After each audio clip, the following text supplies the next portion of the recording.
oh my God, there's life in this lake. And there's not just life, it's teeming with life. It's diverse. There are bacteria and archaea and viruses that live in the subglacial environment. This is the Discovery Files podcast from the U.S. National Science Foundation. I'm Nate Podker. The continent of Antarctica is one of the last frontiers on Earth, uniquely set aside by treaty purely for science. NSF manages 3 year-round stations and supports many field projects in this harsh environment. The Subglacial Antarctic Lake Scientific Access Project, or SALSA, has worked to better understand what secrets lie beneath the ice in Lake Mercer.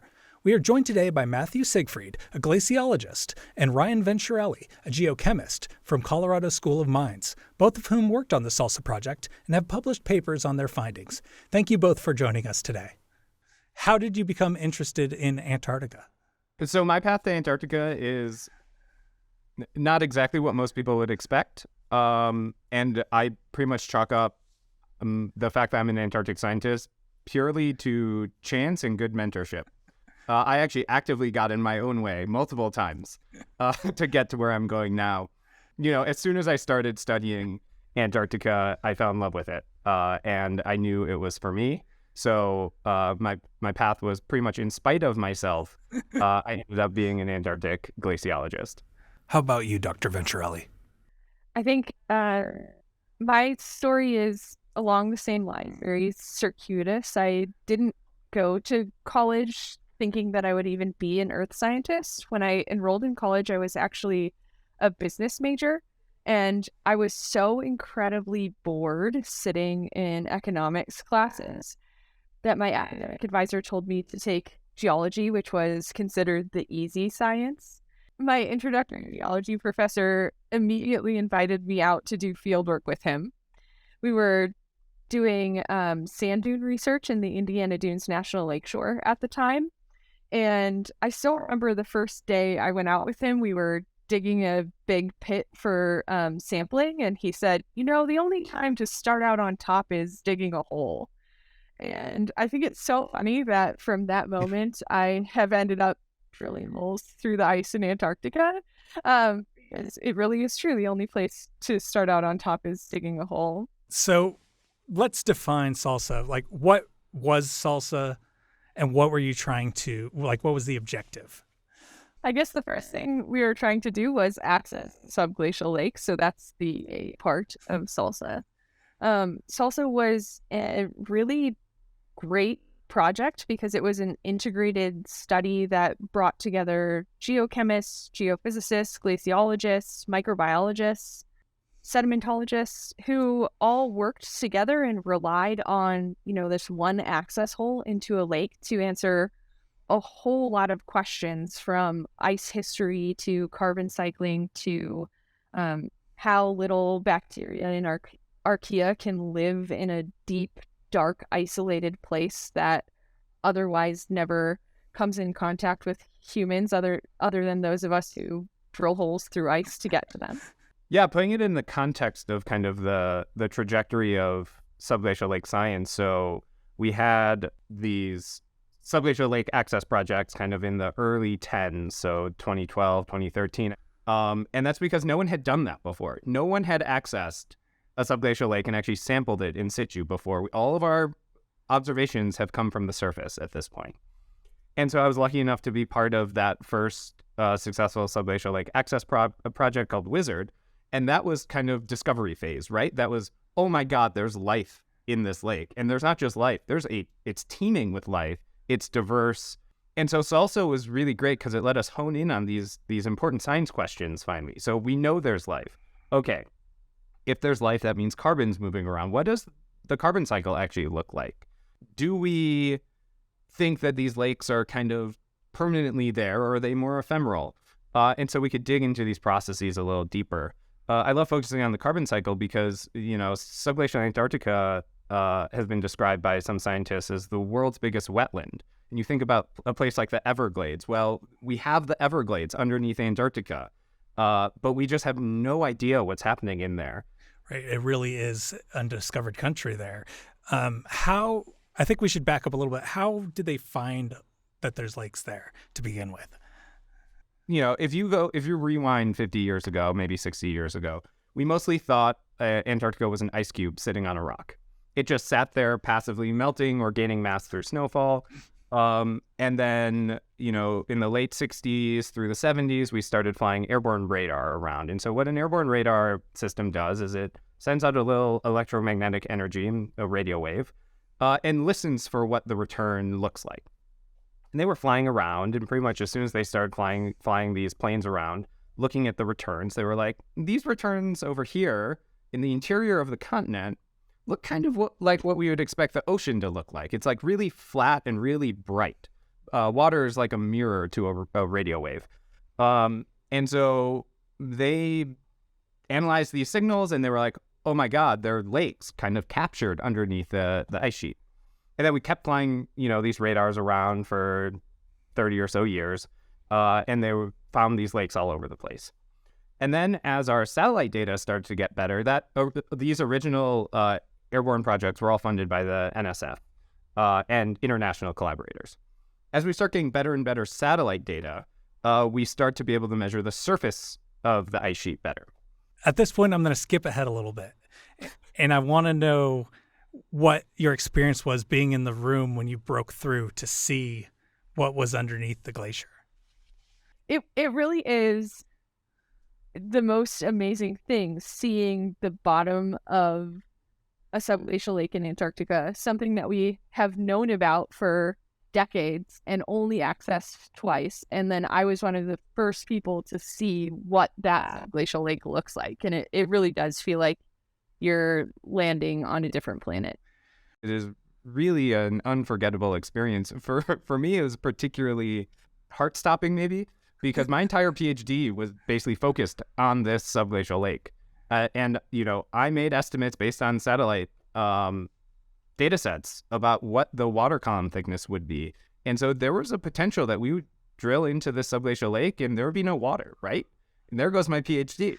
The process of one of my best mentors explained to me that the process of science is proving yourself and others wrong. That's great, but if it's lighting your entire PhD dissertation on fire, that's a little less. A little bit of a relaxation moment. You're like, oh, okay. Yeah. So I was really thrilled to find a 15-meter water column because that was almost exactly what I had estimated there should be. This was more of relief than excitement to some extent for me. Can we talk a little bit about what you actually found in the lake? Like, were there any animals in there? What's in the water before we get into the sediment stuff? Have you ever watched The Thing? No. It's like a crab thing that has a brain. It's a mess. So we found 15 meters of water. And that, when you think about it, is actually pretty incredible. So 15 meters, 50 feet. What is that, like a 4 or 5 story building? And so you go through 1,100 meters of ice, over a kilometer of ice, 3/4 of a mile, 3,500 feet, and there's 50 feet of water there. Like, that's a lake that you are jumping into in the mountains, right? Like, that's not a small lake at that point. And so that by itself was a pretty remarkable discovery that, these thick water columns can exist. And then you start thinking about something like a Vostok subglacial lake that's orders of magnitude thicker, like, oh my God, that actually probably exists too. That's pretty awesome. Ryan, do you want to talk about what's going on in the lake? Yeah. So you asked if there were any animals, and the answer to that is no. We don't see any fish or anything cool swimming around. Actually nothing swimming around that we can see with our plain eyes, only things that we can see with a microscope. So there are bacteria and archaea and viruses that live in the subglacial environment. But I think the discovery of those things in this environment and the work that we have done as part of SALSA really confirms that it's not only in these lakes where we find microbial life, but everywhere in Antarctica, whether it's on the surface or at the base, everywhere there's water, there's life. This project really helps emphasize that Antarctica and the subglacial environment is part of the biosphere, and we can no longer ignore that. And I think that is really, really neat. Can we talk about how it's connected to the broader biosphere? Because I think it's one thing to get past the idea that it's just ice on a rock, and now that we have lakes and things, how are the lakes getting fed? How are they connected to the ocean? Is it the same as it might be with any lake any of us have ever swam in? Yeah. Matt, do you want to talk about the physical environment, and I'll talk about how the carbon moves around? All of this water that we have underneath Antarctica is formed in situ. So it's formed in the basal environment itself. And that's very different than a place like Greenland or a mountain glacier, where you have all of this surface melt, and that goes through a supraglacial system, down through an englacial system, and ultimately into the basal system. We don't have any of that in Antarctica. The only water that is at the bed is produced at the bed. And that means there's not that much water. So for the Midwesterners out there, the amount of water we model is produced underneath Antarctica is about 1/7 the size of Lake Erie every year. And so it takes 7 years for subglacial Antarctica to fill up Lake Erie. So it's not an insignificant amount of water, but it's not that much water. And that's created kind of in the upper reaches of these ice streams and outlet glaciers in Antarctica, the fast-moving ice, driven mostly by friction, either within the ice column itself, where the ice molecules are moving against each other. That can create some heat, which then, because ice is a great insulator, that kind of keeps the heat right near the base, and that can start to warm up the ice. At the same time, you have geothermal heat from the continent itself. So West Antarctica is a rift valley. So you can think about it like where you might find a hot springs environment near Yellowstone or in East Africa. You have all this heat coming up from the earth, and you have the ice being warmed up a little bit near the bed, and you combine those things, and you can start to create a little drip of water. And the microbes and the geochemistry and the carbon, that's a different story. That comes from different processes. And the process I really think is amazing that was discovered as part of SALSA is that most of this carbon, or all of the carbon they're really eating, these subglacial microbes are chewing on and using to sustain life, is being emplaced when the continent, when the ice sheet is smaller. And so now you have a coupling between the physical ice process, how big the ice sheet extent is, and the microbial processes. Ryan, you can actually give how this actually works explanation. I think that was great, Matt. So I guess to back up a little bit, we started at this idea that Antarctica is an ice cube on top of a rock. And even that basic description is lacking some nuance. So we know that West Antarctica, at least where this lake is, beneath the ice sheet is actually a marine basin. Most of that rock that the ice is sitting on is below sea level. So that means when the ice sheet isn't there, we have a shallow seaway going through West Antarctica, which means that any production in that surface water of the shallow seaway is being sedimented down over that rock that West Antarctica lies on. So we actually have these great, beautiful depositional basins that are filled with marine sediments. And those record clues about the history of the ice sheet, like Matt was saying. And as part of this project, we not only can record those big scale changes of like past ice sheet collapse when we have a shallow seaway through there, but we can also think about smaller scale changes of where the ice sheet meets the ice shelf. So the grounding line retreat and re-advance, and that's a lot of what my work has been on. So in addition to microbes using that old marine sediment, we're able to use the fingerprints of the microbes to tell us about finer scale ice sheet history in the last few thousand years. So we discovered that, there's all of these bacteria in archaea who live on this kind of ancient ice sheet behavior and continue fueling their isolated environments based on things left behind millions of years ago, as well as a few thousand years ago. And that's really incredible, right? Like, I can't even make it a day without eating breakfast, but these microbes have been hanging out in the subglacial environment, snacking on 6,000-year-old carbon. Like, who are these guys? Are they going to take over the world? It's really, really incredible to see.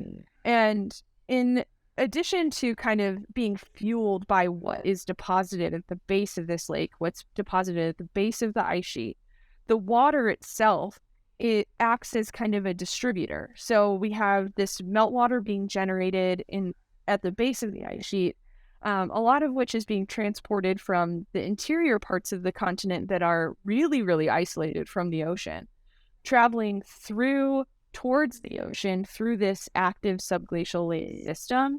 And that acts as kind of a dispersant that carries along things like nutrients and carbon and microbes with it, so that the same things that we identified in Willen Subglacial Lake in 2013 are also found in Mercer Subglacial Lake that we drilled into in 2018, 2019.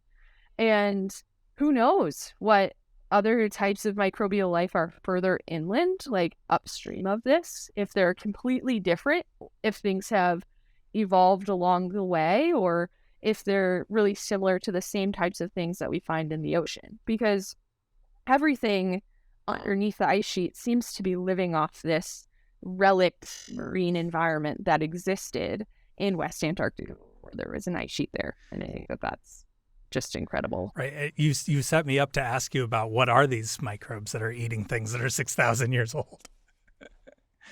Yeah. This is going to be like Matt describing geochemistry, Ryan, a geochemist, describing microbiology.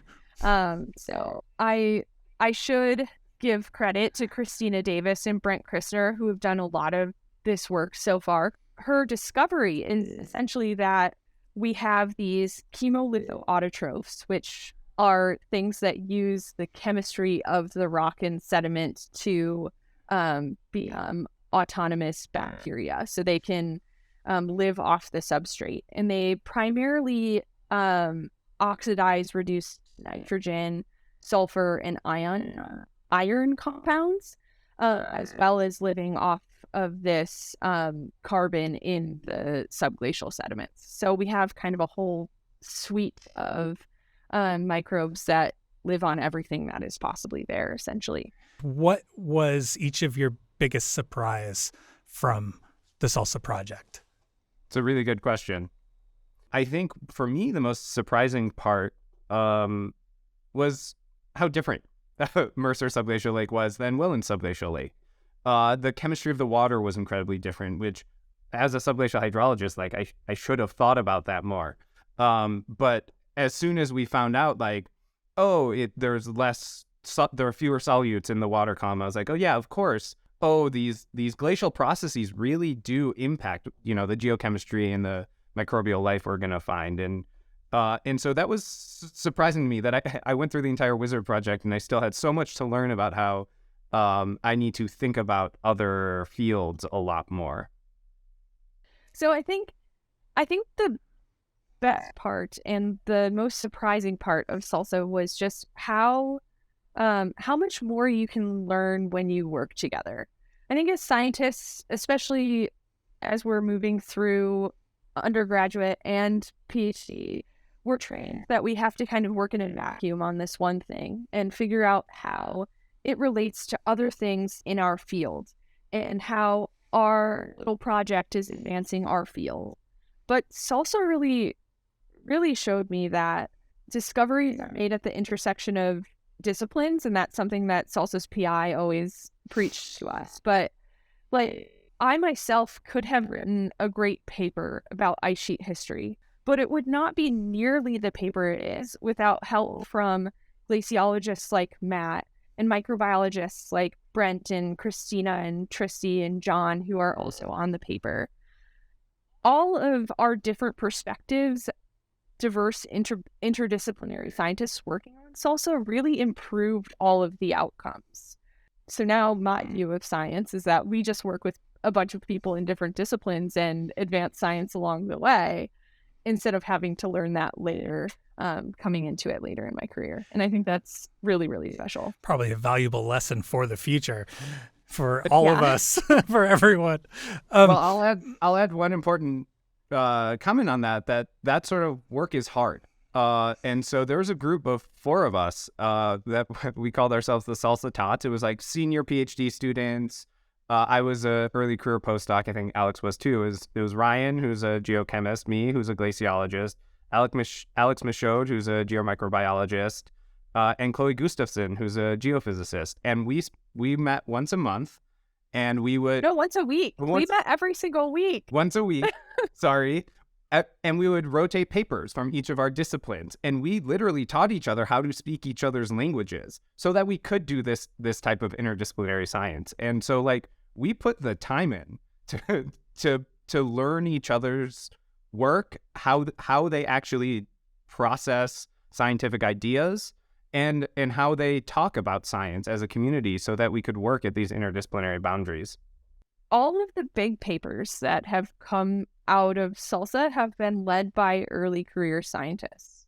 And that is twofold: to speak on the amazing support we received from the senior folks on the project, as well as the efforts that Matt describes of us all really working together to learn one another's language to produce this great science that came out of the project. And it's just really cool to be part of this big, happy, weird family that likes to drill holes in ice to get into a subglacial lake. I think you set me up fantastically for my final question to you both. You teased a paper coming forward, so my ending question was going to be, what's next for you both? I'll say there's 675 known subglacial lakes in Antarctica, and we've sampled 2. And so that's like trying to understand like water flowing off of North America when you've taken, a core in New Orleans and you've like looked at a lake in Baton Rouge, and you're like, no, I understand all the water that's coming out off the continent into the Atlantic, the Gulf, and the Pacific. I mean, it's laughable how little we know still. And so I can speak for both of us. I'm going to drill into more lakes. We're going to drill into more lakes because it's not just the glaciologist who cares. It's everyone, all of these different fields who care. Yeah, that's a great point. And I think my hopes for the future are similar to Matt's. I want to drill into more lakes. I want to drill further inland, which means thicker ice, more isolated environments, harder to get to. I think SALSA really shows that where you place a lot of high investments, you get higher rewards. And investing in our future as a scientific program by building a new drill and investing in maybe more and stronger international partnerships so that we can do this type of work and have a lot of people invested and produce new science coming out of it is definitely the priority. It takes looking at an old problem through a new lens to really make scientific discoveries that overturn paradigms. Thank you both for your time today. It was a really great conversation. Thanks, Nate. Thank you so much, Nate. Special thanks to Matthew Siegfried and Ryan Venturelli. For the Discovery Files, I'm Nate Podker. Discover how the U.S. National Science Foundation is advancing research at nsf.gov.